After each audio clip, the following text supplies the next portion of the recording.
Hello అండి. ఈరోజు chicken dum biryani pressure కుక్కర్లో చేసుకుందామండి. చాలా టేస్ట్గా ఉంటుంది, త్వరగా అయిపోతుంది, చాలా పొడి పొడిగా వస్తుందండి. ముక్క కూడా చక్కగా ఉడుకుతుంది, మసాలా అంతా కూడా రైస్కి చక్కగా పడుతుంది. సో ప్రాసెస్ అనేది ఎలాగో చూసేద్దాం, వచ్చేయండి. ఫస్ట్ అయితే ఒక 1/2 kg తీసుకున్నామండి. మా పిల్లలు లెగ్ పీస్ తినడానికి ఇష్టపడతారు, సో నేను లెగ్ పీస్ తీసుకున్నాను. మీరు నార్మల్ చికెన్ పీసులతో కూడా చేసుకోవచ్చు. సో ఫస్ట్ అయితే ఉప్పు, కారం, పసుపు, ధనియాల పౌడర్, జీరా పౌడర్, అల్లం వెల్లుల్లి పేస్ట్, కొంచెం పెరుగు వల్ల ఏంటంటే పీస్ అనేది చాలా సాఫ్ట్గా వస్తుందండి. బాగా మిక్స్ చేసుకొని ఒక 20 minutes అలా రెస్ట్ ఇవ్వాలండి. నెక్స్ట్ 2 cups రైస్ తీసుకోవాలి, basmati rice. Just 1 time wash చేసేసుకొని సోక్ చేసుకోవాలండి. మనము ఈ చికెన్ ఉడికేలోపు సోక్ చేసుకుంటే సరిపోతుంది. సో నెక్స్ట్ అయితే ఒక ప్యాన్ తీసుకొని అందులోనే 2 tablespoon ఆయిల్ వేసుకోవాలి, 1 tablespoon గీ వేసుకోవాలండి. రెండు మిక్స్ చేసుకుంటే టేస్ట్ బాగా వస్తుంది. సో క్యాప్షన్స్లో మెన్షన్ చేసిన స్పైసెస్ అన్నీ కూడా యాడ్ చేసుకొని ఒక 2 minutes అలా ఫ్రై చేసుకోవాలండి. నెక్స్ట్ ఉల్లిపాయ ముక్కలు, పచ్చిమిర్చి ముక్కలు, టమాటో ముక్కలు వేసుకొని టమాటో ముక్కలు మెత్తపడిన దాకా మగ్గించుకోవాలండి. మొత్తం కూడా మీడియం ఫ్లేమ్లోనే మగ్గించుకోవాలి.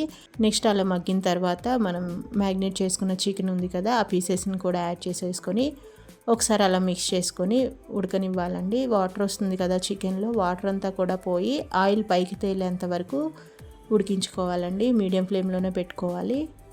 మధ్య మధ్యలో తిప్పుకుంటూ అలా ఆయిల్ పైకి వచ్చేంత వరకు ఉడికించుకోవాలండి. చూసారా, ఆయిల్ పైకి వచ్చేసింది. నెక్స్ట్ మనము సోక్ చేసుకున్న రైస్ ఉంది కదండి, దాన్ని స్ట్రైన్ చేసుకొని రైస్ వరకు వేసుకోవాలి. రైస్ వేసుకొని ఒకసారి అలా మిక్స్ చేసేసుకోండి. ఒక 2 minutes అలా ఉంచేసి నెక్స్ట్ కొంచెం కొత్తిమీర అలాగే పుదీనా వేసుకోవాలండి. నెక్స్ట్ మనము ఏ గ్లాస్తో అయితే రైస్ కోల్చుకున్నామో అదే కప్పుతో 1 glassకి 1.5 glass అండి ఎగ్జాక్ట్గా పడుతుంది. మీరు ఎక్కువ వేయొద్దు వాటర్. నేను 2 cupsకి 3 cups వాటర్ వేసుకున్నాను. వాటర్ అనేది వేసుకున్నాక చాలా స్లోగా మిక్స్ చేసుకోవాలండి.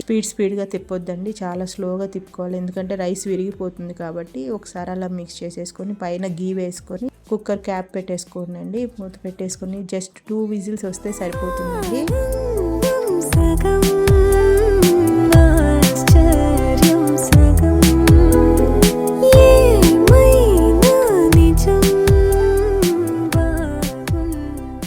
విజిల్స్ వచ్చిన తర్వాత వెంటనే మూత తీయొద్దండి, ఆ ప్రెషర్ అంతా పోయి 5 minutes తర్వాత ఓపెన్ చేస్తే చూడండి ఎంత చక్కగా ఉడికిందో. రైస్ అంతా కూడా చాలా పొడి పొడిగా వచ్చేసిందండి. సో మీరు కూడా ఒకసారి తప్పకుండా ట్రై చేయండి, టేస్ట్ అయితే చాలా బాగుంటుంది.